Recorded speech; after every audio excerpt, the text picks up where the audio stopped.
Il est un des experts reconnus de la finance mondiale, ceux dont l'avis est prescripteur. Il avait notamment anticipé la crise de 87 et celle de 2007 également.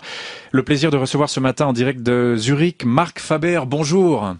Bonjour. Merci beaucoup d'être avec nous jusqu'à 8 heures, Marc Faber. C'est mon plaisir. Vous êtes d'origine suisse, basé à Hong Kong. Tout à fait. Vous avez un site internet qui est un des plus consultés dans le domaine, avec un nom qui marque les esprits, un nom qu'on n'oublie pas, gloomboomdoom.com, ce qui veut dire en gros morosité, boom et funeste destin. D'ailleurs, vous avez, oui, tout à fait. Vous avez un surnom qui est celui de Mr Doom. Est-ce qu'on vous appelle encore comme ça? Oui, encore, oui, toujours. Et vous aviez frappé les esprits, Marc Faber, il y a tout juste 2 ans. C'était sur cette antenne quand vous aviez annoncé la probabilité d'une guerre d'ici 5 à 10 ans, initiée par les États-Unis, en passe de perdre leur statut de superpuissance. Aujourd'hui, vous diriez la même chose? Oui, exactement. Moi, je crois que la situation économique ne va pas s'améliorer beaucoup dans le monde. Et d'habitude, on a, disons, remédié une situation mauvaise dans l'économie en commençant ou engageant dans une guerre.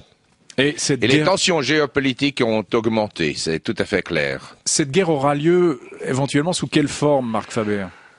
Ça, c'est difficile à dire, mais de toute façon, c'est clair que la Chine dépend du pétrole du Moyen-Orient et que les pays de l'Ouest ont l'intention, ou il semble qu'ils ont l'intention de nouveau contrôler l'offre du pétrole qui départ du Moyen-Orient. Et je crois que ça donnera ça augmentera les tensions entre la Chine et les États-Unis. Ça sera peut-être pas une guerre conventionnelle, mais ça sera peut-être une guerre de guérilla ou dans des pays comme le Pakistan ou l'Afghanistan. Donc il y aura un aspect militaire, c'est ce que vous nous dites? Oui, ça sûrement, oui. D'ailleurs, dans le Moyen-Orient, on a déjà, disons, une région qui est en train d'exploser. C'est tout à fait clair. Plus que les États-Unis, j'allais dire actuellement, c'est l'Europe qui retient l'attention aujourd'hui. Allons-y clairement. Est-ce que l'euro est condamné, Marc Faber?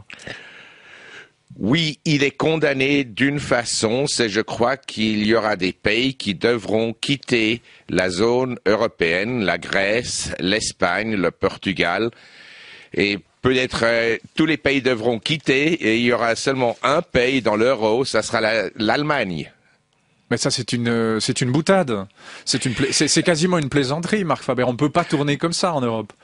Oui, pourquoi pas. À mon avis, la situation économique en Europe serait meilleure sans un euro. Donc il faut que, à part l'Allemagne, dites-vous, mais il faudra nous expliquer encore pourquoi, tous les pays européens actuellement devraient sortir de la zone euro. Alors pourquoi l'Allemagne pourrait-elle ou devrait-elle y rester? Oui, à mon avis, l'Allemagne a pas une situation financière excellente, mais sûrement la situation économique en Allemagne est beaucoup meilleure que dans d'autres pays. Et le problème de l'Europe, et d'ailleurs aussi des États-Unis et beaucoup d'autres pays à l'Ouest et au Japon, c'est un surendettement. C'est-à-dire l'endettement de ces pays s'est accru, a augmenté beaucoup plus que le produit brut domestique dans les 20 ou 30 ans passés. Et on a simplement trop de dettes. Et on a beaucoup trop d'obligations futures pour les demandes sociales. Concrètement, la zone euro est condamnée d'ici combien de temps, Marc Faber? Ça dépend des dirigeants de la politique et de quelle façon ils veulent, disons, diriger l'euro. Mais à mon avis, il y a des pays comme la Grèce qui ont fait faillite. Et il faut réaliser ça. Et ou bien on continue de les soutenir, ce qui, à mon avis, n'est pas tout à fait juste, parce que s'ils ont fait faillite, il y a une raison pourquoi ils ont fait faillite. Et alors, il faut, disons, adresser ces problèmes. Et quelle est la recette miracle? On parle beaucoup de plans d'austérité, d'ailleurs on en a appliqué pas mal, et puis on a des gens comme François Hollande, le nouveau président français, qui parle lui plutôt de relance. Qu'est-ce qu'il faut faire? Écoutez, moi je dois rire quand on parle d'austérité en Europe. Dans l'an 2000, le gouvernement prenait 44% de l'économie. Depuis ce temps-là, ça a augmenté de 76% et maintenant, le gouvernement fait 49% de l'économie européenne. C'est ça le problème. On n'a jamais eu de l'austérité.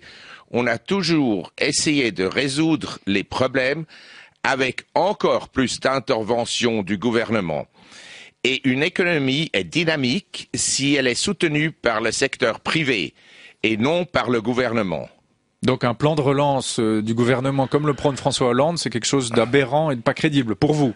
C'est une catastrophe. À mon avis, pour relancer l'économie européenne, il faudrait couper le gouvernement, les dépenses gouvernementales de 50%. Et on devrait mettre la plupart des dirigeants à Bruxelles à la porte.